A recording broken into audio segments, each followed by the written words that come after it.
yang menjadi kegalauan saya, kenapa Tuhan memilih saya untuk hidup, untuk ada.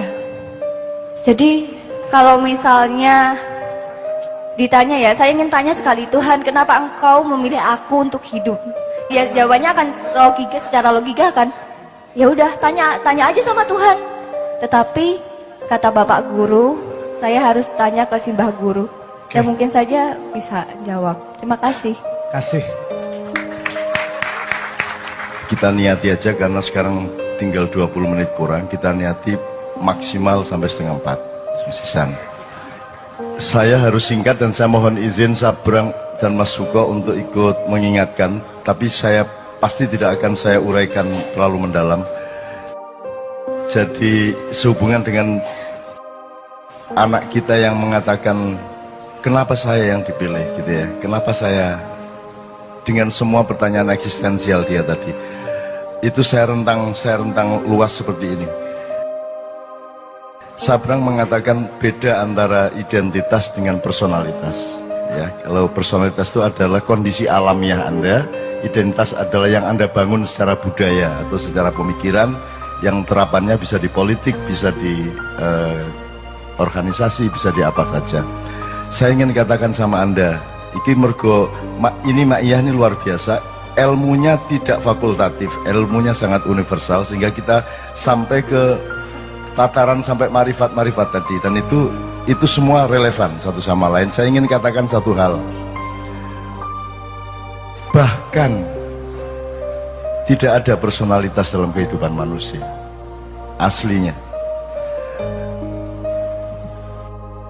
Anda jangan berpikir bahwa Nabi Muhammad adalah Nabi Muhammad.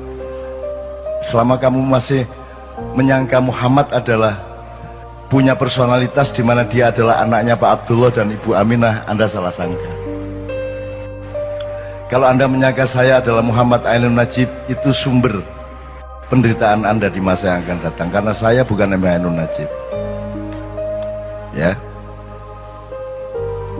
Ini mungkin masih jadi pertanyaan Anda, tapi bisa lebono omonganku iku. Kok kon salah sangka kon? Aku dudu Ainun Najib. Ya. Muhammad bin Abdullah yang dikasih jatah 63 tahun itu pun cuma identitas sementara. Bukan personalitas. Itu identitas, dia harus dilahirkan secara fisik dan harus dari bapak ibu tertentu, karena ada keperluan untuk mendatangkan Al-Quran bagi seluruh umat manusia di bumi. Jadi itu identitas yang sangat sederhana dan hanya dibatasi 63 tahun. Kalau Anda bertanya siapa personalitas Muhammad, oh dia, kalau mau dicari katakanlah ada personalitasnya, oh dia lahir sebelum Jibril, dia lahir sebelum Iblis, sebelum Kanzul Jannah, sebelum Al-Khoshi, sebelum As-Sajid, sebelum Ar-Roki, sebelum yang paling roke, orang yang paling menundukkan badannya kepada Allah, orang yang paling mensujudkan wajahnya kepada Allah, orang yang paling bisa dipercaya untuk menjadi penyebar kesejahteraan atau bendaharawan surga. Dia adalah juniornya Muhammad. Jadi Muhammad itu bukan yang Anda kenal di Arab itu. Yang Anda kenal di Arab itu adalah resonansi dari personalitas Muhammad. Iki nek anjane kate runu tak dudui kok. Ya, jangan disangka Muhammad bin Abdullah itu adalah personalitas. Itu cuma tugas sementara dan hanya sebentar sekali, yaitu 63 tahun. Jangan disangka bahwa dia sebuah diri. Dia hanya sebuah peran. Ya, Mas.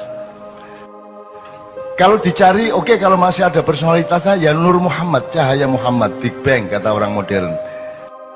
Di mana Allah menciptakan cipratan cahaya yang kemudian menjadi kumparan-kumparan, terus kemudian membelah-belah menjadi planet-planet dan galaksi-galaksi, satelit-satelit dan matahari-matahari.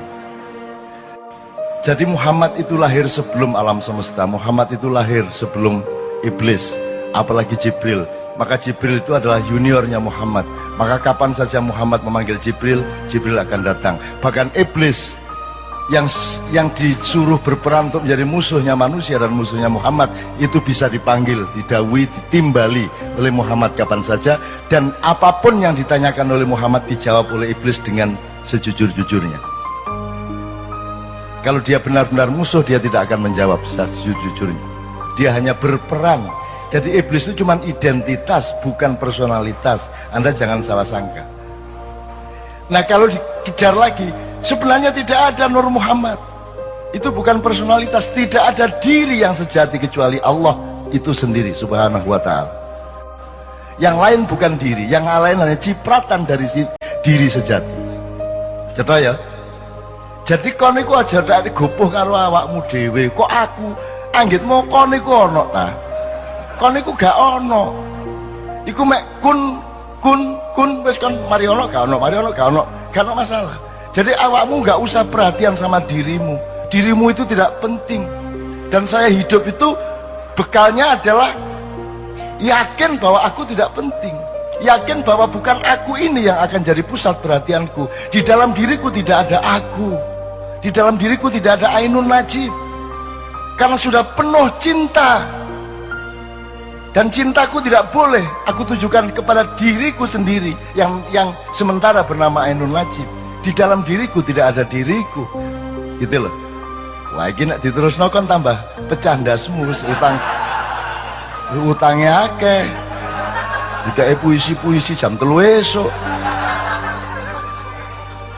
Wes, nek disederhanakan gini. Di dalam diri Karwo ada apa? Seharusnya di dalam diri Karwo itu penuh urusan Jawa Timur, betul enggak? Selain itu tidak ada di dalam diri Karwo. Tapi Anda lihat semua pejabat, hampir semua pejabat, semua presiden di dalam dirinya penuh dengan dirinya. Betul enggak? Sehingga didik bela diri, didik bela diri, karena perhatian utama dia adalah kepada dirinya yang dia sangka ada. Kalau Anda ingin menjadi orang besar, kalau Anda ingin meraih kebesaran, Anda tidak bisa memanggul kebesaran dan tidak bisa menjadi kebesaran itu selain Anda bergabung dengan kebesaran sejati, yaitu Allah Al-Akbar. Kalau Anda bergabung dengan kebesaran Allah, maka engkau menjadi bagian dari kebesaran itu. Anda tidak bisa diganggu gugat oleh siapapun saja. Gitu ya. Jadi aku nang anakku sing arek ndi arek Malang tadi. Sing Nadia, ya bener. Nadia apa yang sebelumnya? Ya Nadia. Nadia, kamu ndak usah pikirin dirimu sendiri dan ndak usah kok aku lah anggitmu aku iku sapa? Kon iku sapa anggitmu? Gak usah kok perhatian awakmu iku. Tapi nek ancane kon ngeyel tiap hari kamu bertanya begitu, kon tak kandhani. Sebentar lagi kamu akan tahu kenapa kamu yang dipilih oleh Allah menjadi dirimu. Radio ya. 1 tahun kemudian kamu akan tahu kenapa engkau yang dipilih. Cukup 1 menit sesudah kamu tahu apa isi hati suamimu. Nek kon wis ro isine atine suamimu, kon iso jawab pertanyaanmu iku mang. Dan percayalah, sampai akhir hayatmu kamu tidak benar-benar tahu isi hati suamimu.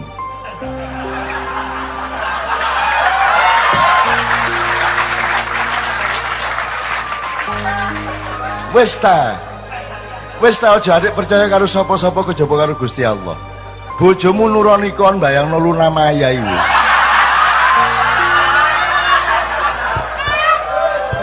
Jadi sudahlah, jadi kamu jangan tuntut suamimu kayak apapun dan jangan tuntut dirimu kayak apapun. Penuhilah dirimu dengan pekerjaan-pekerjaan dan perbuatan baik yang Allah perintahkan. Jadi dirimu adalah perbuatan baikmu itu, bukan Nadianya, bukan yang kamu sangka dirimu itu.